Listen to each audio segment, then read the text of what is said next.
Muito bem, nós estamos aqui para mais um programa nesse canal do YouTube. Depois de fazer a introdução à carta de Paulo a Filemon, agora nós vamos ler essa carta verso por verso. Só tem um capítulo, não é? 25 versos. Essa carta que pode ser lida em 5, 6 minutos, 7 minutos, se ler a carta toda de Paulo a Filemon. Há 4 livros no Novo Testamento que só possuem um capítulo. Essa carta do apóstolo Paulo a Filemon, a carta de 2 João, a carta de 3 João e a epístola de Judas. Esses 4 livros só possuem um único capítulo. E é fácil estudá-los, não é? Mas não é porque eles só têm um capítulo que eles não são importantes. Tem grande importância e ensino nessas epístolas pequenas, resumidas, mas que falam muito conosco e têm valor. Por isso foram colocados entre os 27 livros do Novo Testamento. Filemon, na ordem canônica, é o 18º livro do Novo Testamento. Também completa o conjunto epistolar de 13 epístolas de Paulo no Novo Testamento. As epístolas de Paulo estão no Novo Testamento por ordem de tamanho. Romanos a maior, aparece logo após o livro de Atos, e Filemon a menor antes. Filemon foi até escrito antes de 1 Timóteo, de Tito e de 2 Timóteo, mas na ordem foi colocada a ordem de tamanho. Filemon a menor, carta de Paulo, essa é a característica dessa carta, a menor carta de Paulo no Novo Testamento.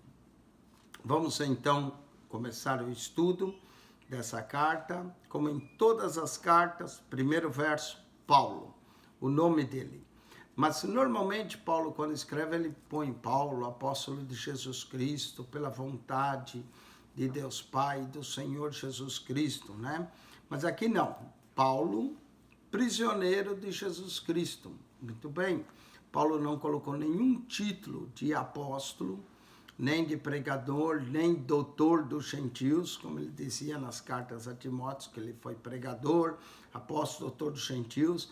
Não, Paulo, prisioneiro de Jesus Cristo. Paulo era prisioneiro em Roma, mas ele se declara como prisioneiro de Jesus Cristo.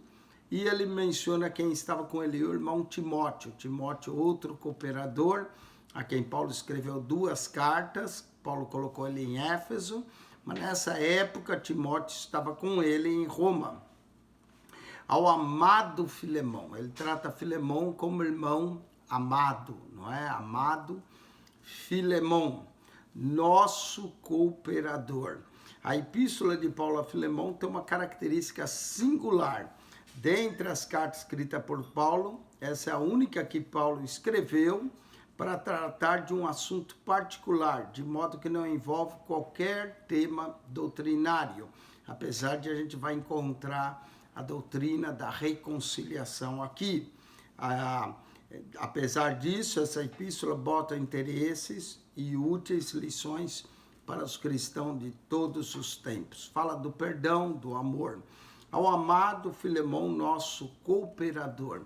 Filemon cooperava com Paulo, né? Tinha provavelmente uma igreja em sua casa, por isso ele era um cooperador da obra de Deus na cidade de Colossos.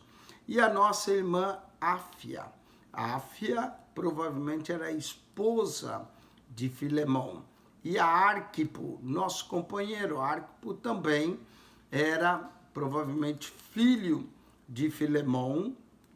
E agora no verso 2, e a igreja que está em tua casa. Então note que a carta foi dirigida a Filemon, foi dirigida à irmã Áfia, que é a esposa, a Arquipo, companheiro, e a igreja que estava na casa de Filemon.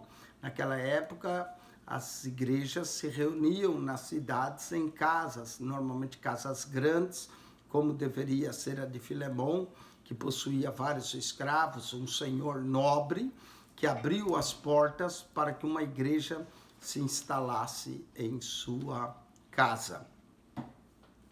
Paulo diz: graça a vós e paz da parte de Deus, nosso Pai. A saudação é a mesma que Paulo faz nas epístolas, que ele dirige à igreja, sempre graça e paz. A graça sempre vem primeira, a graça salvadora nos trazendo uma paz reconciliadora. Graça a vós e paz da parte de Deus, nosso Pai, e da do Senhor Jesus Cristo. Em todas as epístolas, Paulo enfatiza a paternidade de Deus sobre os seus filhos e o senhorio do Senhor Jesus Cristo. Aí Paulo, depois desse prefácio, saudação que é comum em suas cartas, Paulo passa as suas ações de graça. Graças dou ao meu Deus, lembrando sempre de ti nas minhas orações. Paulo, quando estava preso, era um homem que, quando não estava ensinando, pregando, evangelizando alguém, estava orando. E ele menciona em todas as suas cartas suas orações. Suas orações eram orações e ações de graça. Lembrava dos irmãos em suas orações. Graças dou, meu Deus, lembrando-me sempre de ti nas minhas orações. Paulo já introduz a carta chamando Filemão de amado, dizendo a Filemão que ele orava por Filemão. Portanto, certamente a carta é um pedido e vai ser uma resposta da oração de Paulo a Filemão. Paulo agora vai dizer do que ele ouviu de Filemão. Paulo, ele não teve na cidade de Colosso. Nós, pelo menos no livro de Atos, não temos nenhum reporte que Paulo foi a Colosso. Certamente, Filemão e Tíquico vieram da cidade de Colosso à Ásia e tiveram um encontro com Paulo, né? Paulo menciona que ele ouviu do amor de Filemão, a fé que tens para com o Senhor Jesus e para com todos os santos. Então, Paulo já está apelando a Filemão pelo seu amor, pela sua fé que ele tinha para com o Senhor Jesus e para com todos os santos, para que a comunicação da tua fé seja eficaz. Como é que a comunicação da fé de Filemão seria eficaz? Pondo em prática o pedido agora de Paulo, né? No conhecimento de todo o bem que em vós há por Jesus Cristo. Paulo está apelando pelo amor, pela fé, pelo bem que Filemão tem na pessoa de Jesus. Ele diz: tive grande gozo e consolação do teu amor, porque por ti, ó irmão, o coração dos santos foi reanimado. Esse cooperador de Paulo era um pregador, não é? Era um cooperador, tinha a igreja na sua própria casa. Paulo diz que trazia alegria, gozo e consolação do amor e da fé de Filemão, e porque o irmão, por ti, ó irmão, o coração dos santos, aqueles que serviam a Deus na casa de Filemão, estavam sendo reanimados, não é? Ele diz: tive grande gozo, consolação do teu amor, porque por ti, ó irmão, o coração dos santos foi reanimado. Pelo jeito, Filemão era um homem que encorajava, reanimava as pessoas, trazia fé, o amor de Deus às pessoas e o conhecimento de Deus. Pelo que eu ainda tenha em Cristo grande confiança para te mandar o que te convém, Paulo, presta atenção, verso 8. Ele diz que ele tinha confiança suficiente no Senhor Jesus para mandar o que ele quisesse a Filemão. Ele sabia disso e Filemão o obedeceria ao que Paulo pedisse. Mas ele diz que pelo que ainda que eu tenha em Cristo grande confiança para te mandar o que convém, todavia peço-te. Paulo não manda, mas ele pede. Todavia peço, antes, por amor, por amor.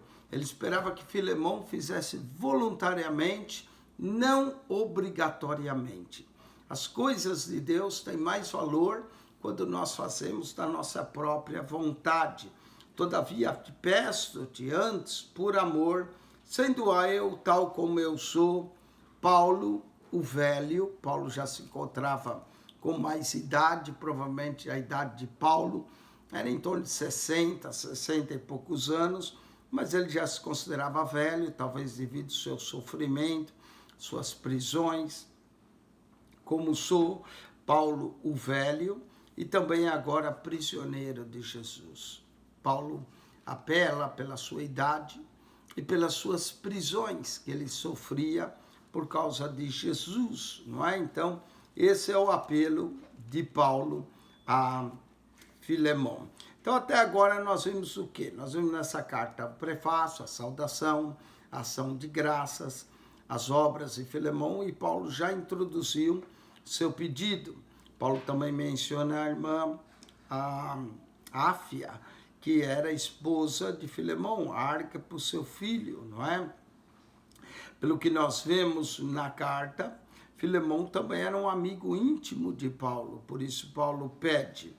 Muito bem, quanto ao perfil de Onésimo, agora que vai falar de Onésimo, até agora o nome Onésimo não foi mencionado. Paulo só introduziu a carta, está dizendo que ele agora pede como prisioneiro de Jesus. Onésimo vai ser mencionado agora pela primeira vez, no verso 10, não é? Filemon parecia escravos, e muitos, e Onésimo fugiu da casa dele, talvez levando alguma coisa. Agora Paulo vai dizer, peço-te por meu filho, Onésimo, filho na fé, que gerei nas minhas prisões.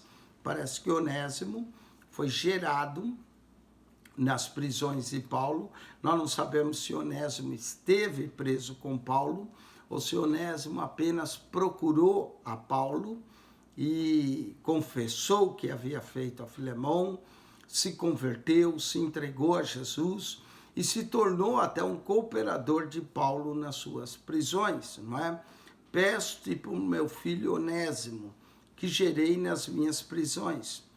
Agora Paulo, no verso 11, vai fazer um trocadilho de palavras. O nome Onésimo significa útil.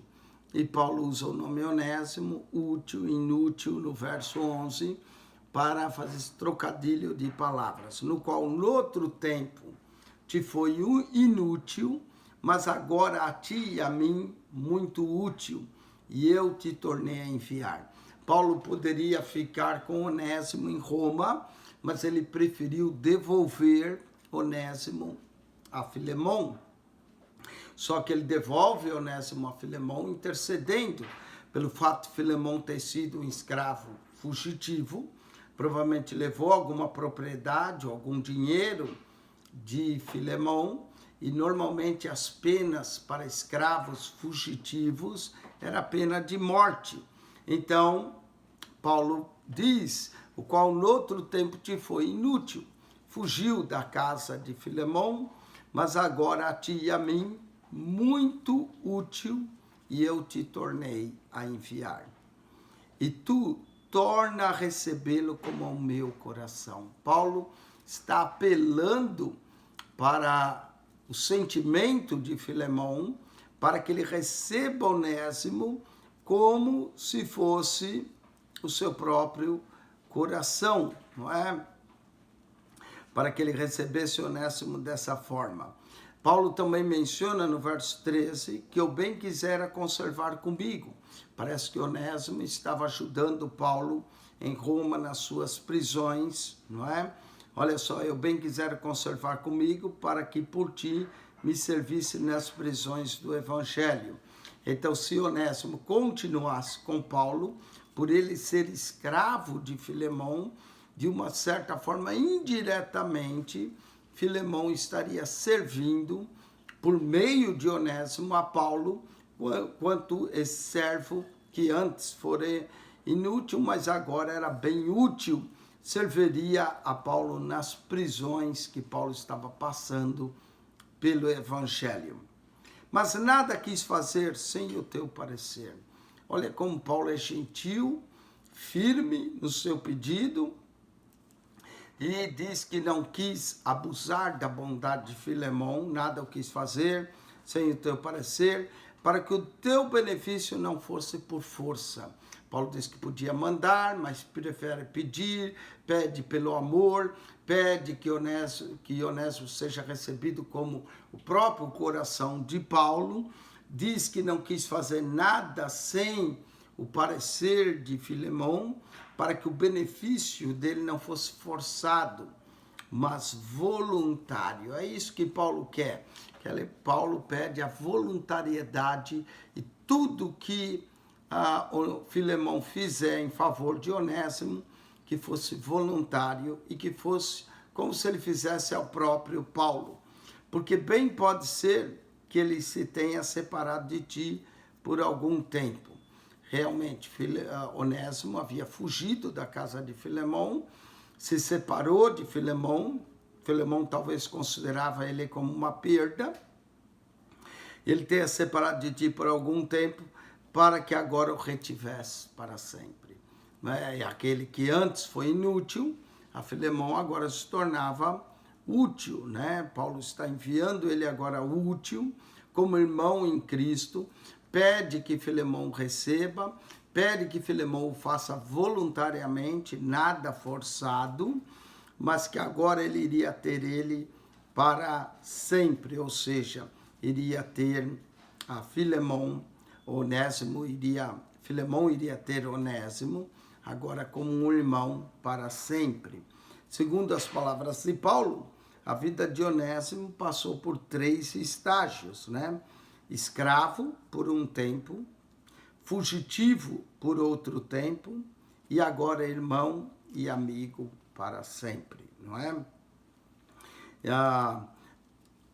Paulo vai dizer que ele retivesse agora para sempre, verso 16, já não como servo ou como escravo, antes mais do que a servo, como irmão amado. Agora como irmão amado, como irmão em Cristo, Filemão iria ter Onésimo, particularmente de mim e quanto mais de ti, assim na carne como no Senhor.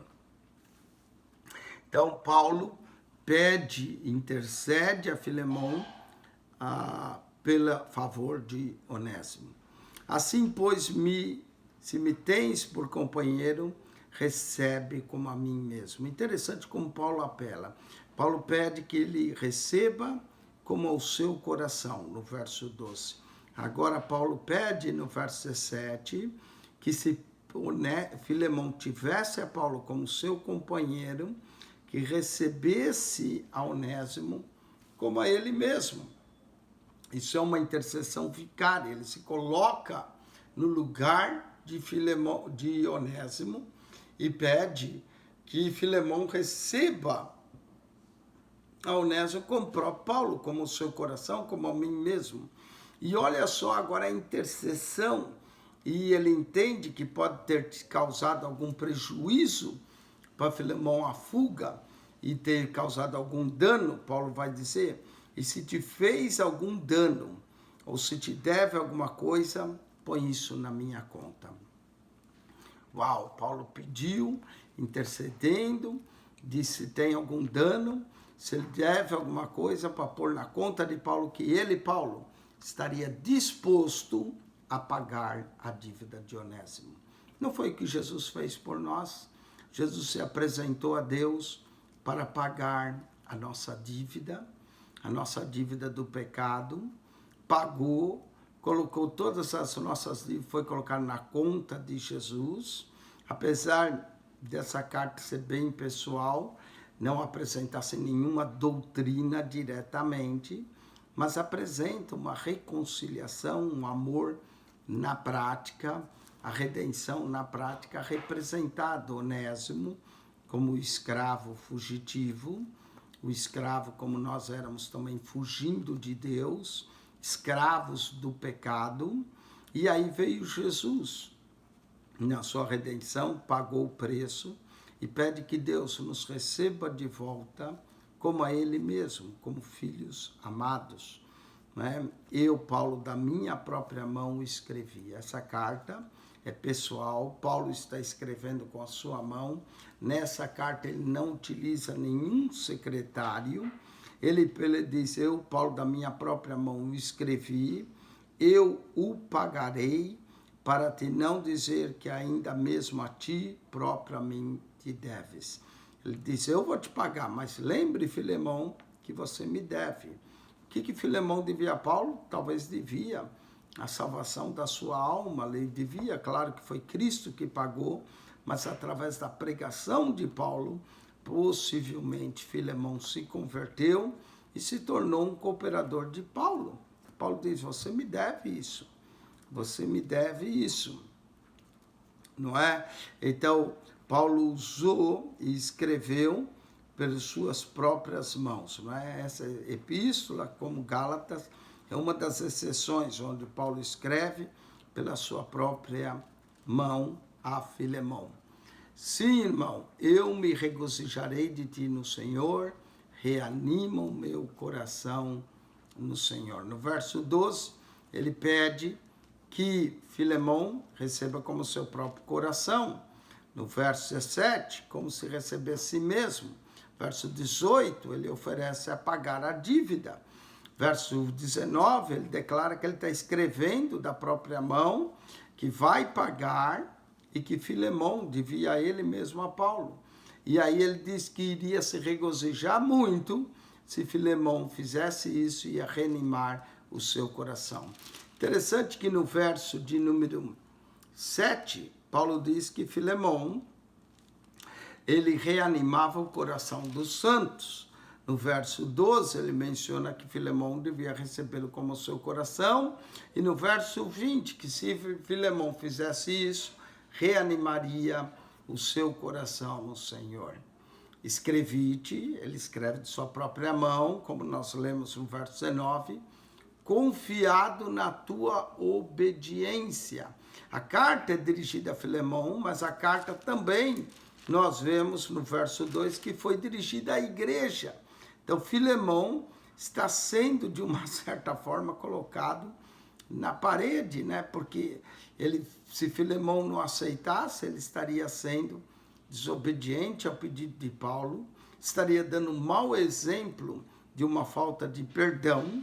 Então, Paulo, apesar de pedir voluntariamente, de alguma forma ele é firme no seu pedido, dizendo, escrevi-te confiado na tua obediência, sabendo que ainda fará mais do que eu digo. Sabendo que fará mais do que eu digo, muitos intérpretes veem isso, que Paulo, de alguma forma, estava pedindo indiretamente a libertação do escravo.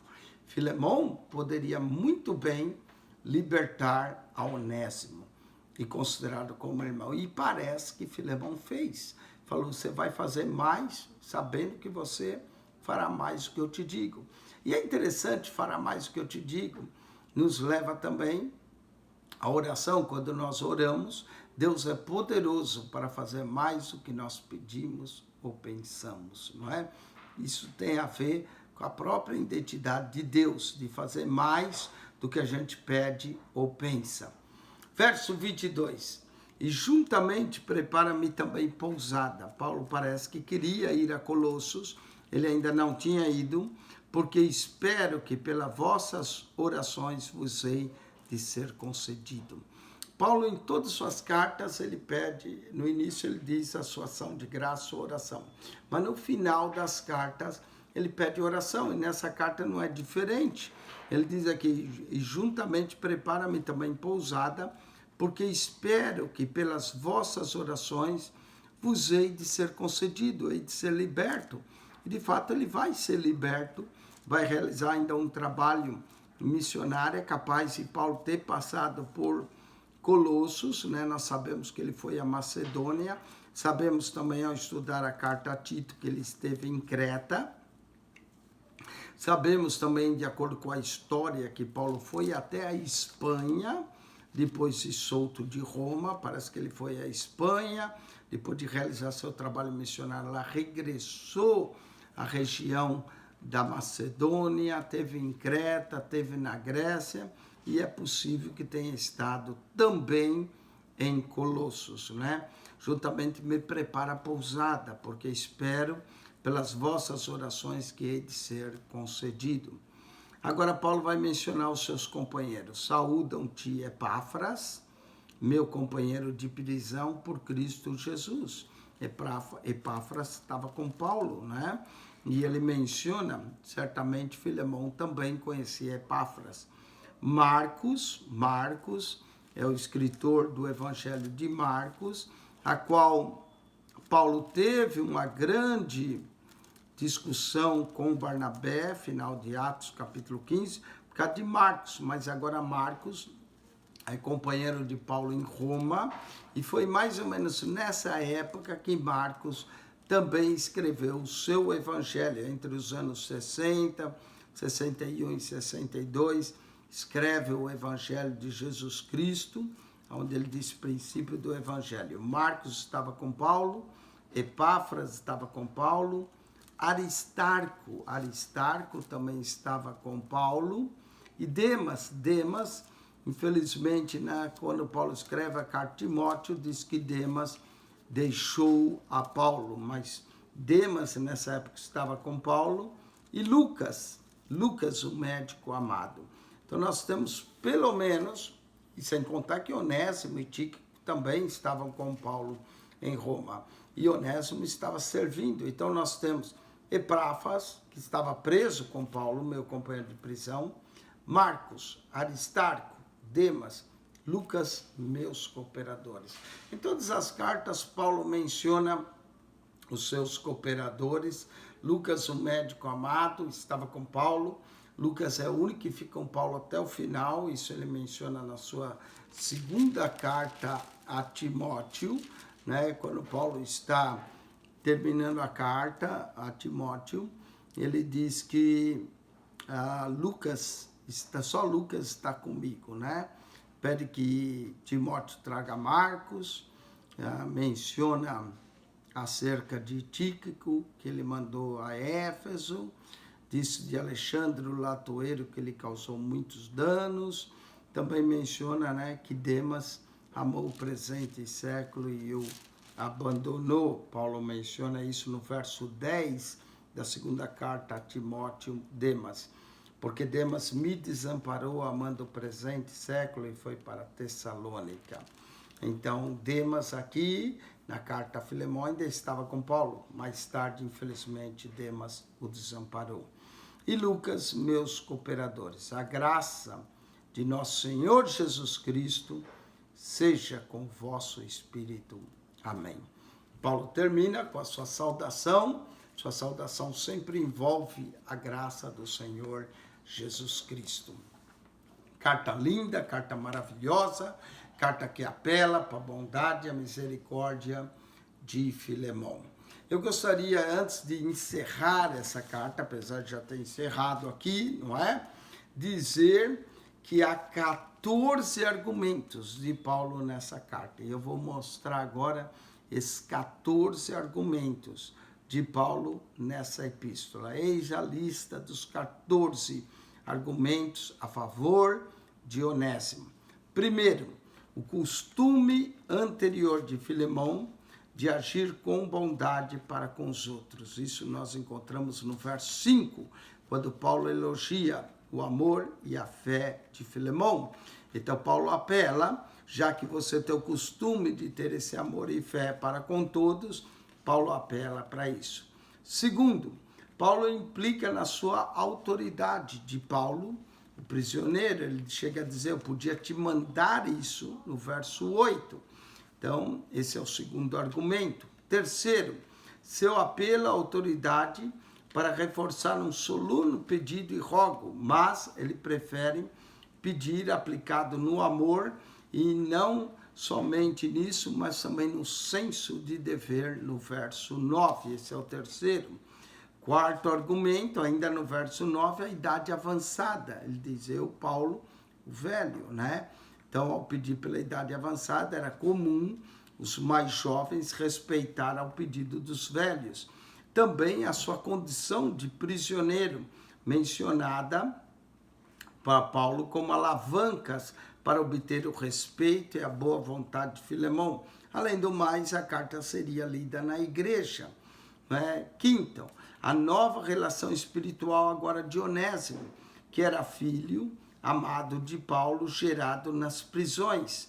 E, portanto, se ele era agora irmão em Cristo, se tornava irmão de Filemão. E isso determinaria a sua atitude para receber Onésimo. Sexto, tratar Onésimo bondosamente, de acordo com os melhores interesses, tanto de Filemão como de Onésimo. Aquele que antes era inútil, agora se tornou útil. O trocadilho de palavras que Paulo faz no verso de número 11, isso é o sexto. Sétimo, Filemão tinha um amor afetuoso por Paulo. E isso deveria ser entendido da mesma forma como Onésimo, como filho espiritual. Ele diz, recebe como recebe ao meu coração. Oitavo, Paulo negar a si mesmo os benefícios que Onésimo poderia lhe dar, servindo ele na prisão, para que no mínimo que Filemão podia fazer era recebê-lo bondosamente, já que ele não ficou com Paulo. E a melhor coisa a fazer era então enviar de volta a Onésimo, a Filemão, e assim ele podia ser útil a Filemão, como estava sendo útil a Paulo nas prisões. Nono, a transformação efetuada em Onésimo era permanente. Paulo diz que ele teve ele por fora por um tempo, para agora obtê-lo para sempre, né? Nós dizemos 3 tempos da vida de Onésimo. O tempo que ele era escravo, o tempo que ele era um fugitivo, mas agora para sempre seria um irmão em Cristo. Não era permanente, pelo que agora Onésimo seria digno de confiança. 10º, sendo Onésimo agora um irmão na fé, deveria ser não apenas recebido para iniciar seu trabalho de escravo, mas também deveria ser acolhido como irmão em Cristo e como um cooperador da igreja. Tal homem não poderia ser punido simplesmente por um espírito de vingança. Verso 16, vemos isso. No 11º, a comunhão comum dos santos, e agora Onésimo participa da mesma, devendo receber a consideração que o próprio Paulo receberia de Filemão, verso 17. Por isso ele diz, recebe a ele como a mim mesmo. 12º, embora Filemão possa ter perdido alguma coisa, isso lhe seria devolvido. Paulo promete que devolveria, que pagaria, para garantir, declara que ele próprio estava escrevendo e que ele pagaria a Filemão qualquer dano ou coisa que Onésimo devesse a ele. 13º, a anuência entre a solicitação de Paulo traria alegria e consolação pessoais para Paulo. Ele iria reanimar o seu coração, isso está no verso 20. E isso não deveria ser reputado como coisa pouca. Filemão teria a oportunidade de reanimar o coração de Paulo no Senhor, aliviando assim os sofrimentos de suas prisões. 14º, Paulo tinha Filemão em boa conta e, portanto, teria esperança que esse faria tudo o que lhe fosse solicitado e até mais. Quem sabe deixou implícito, né, o seu desejo que Onésimo fosse emancipado, fosse livre, a fim de que pudesse servir agora como ministro do Evangelho de Jesus. Como nós dissemos, uma carta maravilhosa que fala de perdão, de amor, de reconciliação, de colocar a fé em prática, perdoar aqueles que nos causam danos, assim como nosso Senhor Jesus nos perdoou a nós. Com isso, nós terminamos esse estudo na carta de Filemão, esse único capítulo com 25 versos. Leia essa carta, releia, descubra coisas maravilhosas nessa carta. Se esse programa tem sido de bênção, divulgue, subscreva no nosso canal, mande para os seus amigos pelo WhatsApp, Facebook, peça que eles subscrevam e assim receberão novos vídeos de estudo do Novo Testamento. Que a graça de nosso Senhor Jesus, o amor de Deus, nosso Pai, e a comunhão do Espírito Santo seja com todos vós em Cristo Jesus. Deus vos abençoe ricamente em Cristo Jesus. Amém e amém.